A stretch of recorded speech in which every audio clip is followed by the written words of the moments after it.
to Conversations with Love. I trust and hope that you're appreciating the conversations that we are having with the Father, that even as He's had it with me, He's having it with you right now. And as we go into His Word, let's start to see things for what they are. That God is not found in His Word, but His Word really resonates who He is and leads us to Him all the time. But first, we get to know Him by spending time with Him. Hebrews 4 verses 6 to 7, 10, 12 and 16. So God's rest is there for people to enter, but those who first heard this good news failed to enter because they disobeyed God. So God set another time for entering His rest, and that time is today.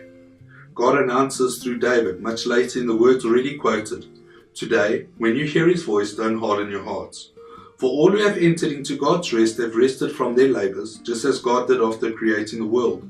For the word of God is alive and powerful. It is sharper than the sharpest two-edged sword, cutting between soul and spirit, between joint and marrow. It exposes our innermost thoughts and desires.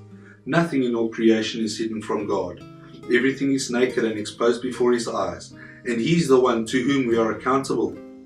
So then, since we have a great high priest who has entered heaven, Jesus the Son of God, let us hold firmly to what we believe. This high priest of ours understands our weaknesses, for He faced all of the same things we do, yet He did not sin.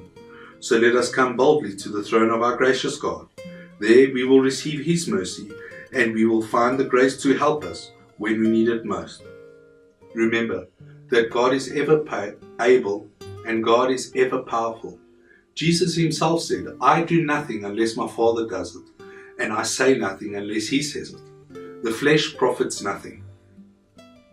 So as we carry on with our walk of transformation in the Lord, with our walk of really becoming like Him so that people will see the love of God in and through us, let us keep on encouraging each other to keep on keeping on, not focusing on our wrongs or rights, not focusing on the things that we assume will disqualify us.